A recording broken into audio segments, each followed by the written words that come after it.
మాజీ మంత్రి విడదల రజని త్వరలో జైలుకు పోయే అవకాశం ఉంది. విడదల రజని రాజకీయాల్లో చాలా త్వరగా ఎదిగారు. అంతే వేగంగా ఆవిడ అధపాతాళానికి జారిపోయేటువంటి ప్రమాదం కనిపిస్తోంది. ఏంటి లేటెస్ట్ డెవలప్మెంట్ అంటే ఏసీబీ కేసులో ఆమె చుట్టూ ఉచ్చు బిగిస్తోంది. ఈ కేసు గురించి నేను గతంలో కూడా మాట్లాడాను. అయితే ఆ కేసులో పెద్ద ప్రోగ్రెస్ లేదు గతంలో అని చెప్పాను. ఇప్పుడు చాలా ప్రోగ్రెస్ జరిగింది. 1-2 రోజుల్లో బహుశా ఏసీబీ వాళ్ళు విడదల రజని మీద కేసు పెడతారు. కేసు పెట్టిన తర్వాత ఎప్పుడైనా అరెస్ట్ చేయొచ్చు. ఏ విషయంలో కేసు? అదేంటంటే పల్నాడు జిల్లా ఎడ్లపాడులో శ్రీ లక్ష్మీ బాలాజీ స్టోన్ క్రషర్ అని చెప్పి ఉన్నది. ఆ ఏరియాలో చాలా స్టోన్ క్రషర్లు ఉన్నాయి.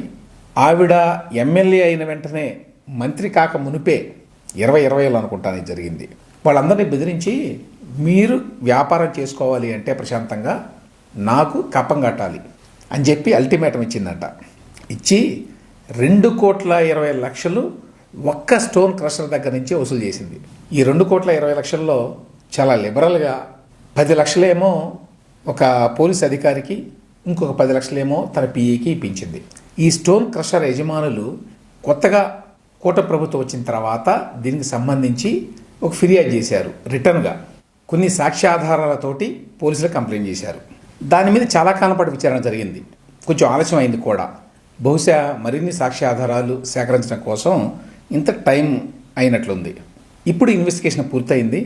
విడదల రజని గతంలో మంత్రిగా పనిచేసింది, ప్లస్ ఎమ్మెల్యే కాబట్టి గవర్నర్ గారు అనుమతి తీసుకోవాలి. ఎందుకు 17A అందరికి గుర్తుండి ఉంటుంది. చంద్రబాబు నాయుడు గారి కేసులో జగన్మోహన్ రెడ్డి ప్రభుత్వం 17A కింద అనుమతి తీసుకోవాలా, శాంక్షన్ పొందాల. ప్రజాప్రతినిధుల మీద కేసు పెట్టాలి అంటే ఎస్పెషల్లీ అవినీతి నిరోధక చట్టం కింద 17A వర్తిస్తుంది అని చట్టంలో ఉంది. ఆ ప్రకారమే తెలంగాణలో కూడా కేటీఆర్ మీద కేసు పెట్టే ముందు రేవంత్ రెడ్డి ప్రభుత్వం గవర్నర్ యొక్క ముందస్తు అనుమతి తీసుకుంది. అదేవిధంగా ఇప్పుడు విడదల రజని మీద ఏసీబీ కేసుని నమోదు చేసే ముందు గవర్నర్ అనుమతి కోసం రాష్ట్ర ప్రభుత్వం లేఖ రాసింది. చంద్రబాబు నాయుడు గారి కేసులో అది జరగలేదు. దాని మీదనే సుప్రీంకోర్టు వరకు వెళ్ళారు ఆయన. కానీ సుప్రీంకోర్టు కూడా చివరికి దాన్ని ఏమీ తేల్చకుండా ధర్మాసనానికి నివేదించారు. దాంట్లో ఇంతవరకు డెవలప్మెంట్ లేదనుకోండి, అది వేరే సందర్భంలో మాట్లాడదాం. ఇప్పుడు పద్ధతి ప్రకారం గవర్నర్ నజీర్ గారి ముందస్తు అనుమతి కోసం రాష్ట్ర ప్రభుత్వం లేఖ రాసింది. ఆ అనుమతి కొద్ది రోజుల్లో రావచ్చు అని చెప్పి అనుకుంటున్నారు. ఒక్కసారి అనుమతి రాగానే విడదల రజని మీద అవినీతి నిరోధక చట్టం కింద కేసు నమోదు చేస్తారు ఏసీబీ వారు. విడదల రజని కేసులో ఐపీఎస్ అధికారిగా ఉన్న పల్లె జాషువా గారి మీద కూడా ఏసీబీ కేసు నమోదు చేయబోతున్నారు. ఆయన మీద ఎందుకు నమోదు చేయబోతున్నారంటే ఇంతకుముందే చెప్పాను, ఈ మొత్తం వ్యవహారాన్ని డీల్ చేసింది ఆయనేనట. ఆయన అప్పట్లో గుంటూరు జిల్లా రీజనల్ విజిలెన్స్ అండ్ ఎన్ఫోర్స్మెంట్ అధికారిగా ఉన్నాడు. ఆ పొజిషన్లో ఆయన ఈ స్టోన్ క్రషర్ల మీద వీటి మీద ఆజిమాయిషీ చేసేవాడు అన్నమాట. సో ఇతన్ని పంపించి విడదల రజని ఆ స్టోన్ క్రషర్ యాజమాన్యాన్ని బెదిరించింది.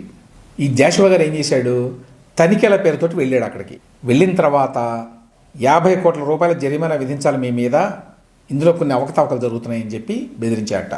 కొద్ది కాలం అయిన తర్వాత మళ్ళీ ఫోన్ చేసి మీరు మేడం గారు చెప్పినట్టు చేయండి, ఆవిడకి 5 కోట్ల రూపాయల డబ్బులు ఇవ్వండి, ఇస్తే 50 కోట్ల జరిమానా మీ మీద పడదు, లేకపోతే 50 కోట్ల జరిమానాతో పాటు మిమ్మల్ని మీ ఇంట్లో వాళ్ళని కూడా జైల్లో పెడతాము. ఆ విధంగా బ్లాక్మెయిల్ చేశారు, భయపెట్టారు. వాళ్ళు భయపడి చివరికి బేరం కుదుర్చుకొని 2 కోట్ల రూపాయలు, అక్షరాల 2 కోట్ల రూపాయలు విడదల రజనికి ఇచ్చారు. ఒక్క చిన్న స్టోన్ క్రషర్ యాజమాన్యం. ఈ సేవ చేసినందుకు ఐపీఎస్ అధికారిగా ఉన్న జాషువా గారికి 10 లక్షలు ఇచ్చారట. విడదల రజని పిఏగా ఉన్న వ్యక్తికి కూడా ఇంకో 10 లక్షలు ఇచ్చారట. పూజారిని కూడా సంతోషపెట్టాలి కదా. దీని మీద ఈ కూటమి ప్రభుత్వం వచ్చిన తర్వాత ఈ స్టోన్ క్రషర్ యాజమాన్యం ఫిర్యాదు చేసింది. సో ఇంతకాలం పాటు దాదాపు 4-5 నెలలు అయింది అనుకుంటాను వాళ్ళు ఫిర్యాదు చేసి. సో ఇన్వెస్టిగేషన్ ముగించుకొని అధికార దుర్వినియోగానికి పాల్పడ్డారు, అవినీతికి పాల్పడ్డారు, దీనికి సంబంధించిన ఆధారాలు ఉన్నాయని చెప్పి ఒక నిర్ణయానికి వచ్చి ఇప్పుడు గవర్నర్ గారికి ముందస్తు అనుమతి కోసం లేఖ రాశారు. దర్యాప్తు పూర్తయిన తర్వాత ఇప్పుడు కేసు పెట్టడానికి రెడీ అయ్యారు. విడదల రజని మీద, అలాగే ఐపీఎస్ అధికారి పల్లె జాషువా మీద. దీనికి సంబంధించి అనుమతుల కోసం వెయిట్ చేస్తున్నారు. 1-2 రోజుల్లో విడదల రజని మీద ఏసీబీ కేసు నమోదవుతుంది. ఆ వెంటనే ఆమెను అరెస్ట్ చేయడానికి కూడా అవకాశాలు ఉన్నాయి. ఈ మధ్యనే విడదల రజని ఒక ప్రెస్ మీట్ కూడా పెట్టి ఎవరెవరో మమ్మల్ని బెదిరిస్తున్నారు, వాళ్ళ సంగతి చూస్తాను, మళ్ళీ అధికారంలోకి వస్తాం, ఎవరిని వదిలేది లేదు, పత్తిపాటి పుల్లారావును వదిలేది లేదు, మిగతా అధికారులను కూడా వదిలేది లేదు అని చెప్పి చాలా పెద్ద పెద్ద డైలాగులు చెప్పింది. ఇప్పుడు ఈ ఏసీబీ కేసు నమోదుతోటి బహుశా విడుదల రజని నోటికి తాళం పడినట్టే అనుకోవాలి. వీటి నుంచి తప్పించుకోవడానికి అనుకుంటాను ఆవిడ ట్రై చేసింది ఆ మధ్యకాలంలో. జనసేన పార్టీలో చేరడానికి అన్నారు. ఎందుకంటే బాలినేని శ్రీనివాసరెడ్డితోటి ఆవిడకి మంచి సంబంధాలే ఉన్నాయి, గతంలో వైఎస్ఆర్సీపీ పార్టీ కాబట్టి. ఆ మధ్య బాలినేని శ్రీనివాసరెడ్డి ఇంటికి వెళ్ళి మరీ మాట్లాడింది. బాలినేని అప్పటికే జనసేనలో చేరాడు, తాను కూడా జనసేనలో చేరితే ఇదిగో ఇటువంటి కేసుల నుంచి తప్పించుకోవచ్చు అని చెప్పి బహుశా విడుదల రజని అనుకోని ఉంటుంది. ఆవిడ పొలిటికల్ కెరియర్ ప్రారంభించింది యాక్చువల్గా టీడీపీలో. టీడీపీ సభల్లో ఆవిడ చేసిన ప్రసంగం కూడా ఇప్పటికీ యూట్యూబ్లో ఉంది, చంద్రబాబు నాయుడు గారిని పొగుడుతూ. చంద్రబాబు నాయుడు నాటిన మొక్క నేను అన్నట్టుగా మాట్లాడేది అప్పట్లో. ఆ తర్వాత మంచి టైం చూసుకుని వైఎస్ఆర్సీపీలోకి వెళ్ళింది. ఇప్పుడు పార్టీ మారదాం అనుకున్నా కూడా అవకాశం లేకుండా పోయింది. దానివల్ల బహుశా ఇప్పుడు చిక్కుల్లో పడుతోంది.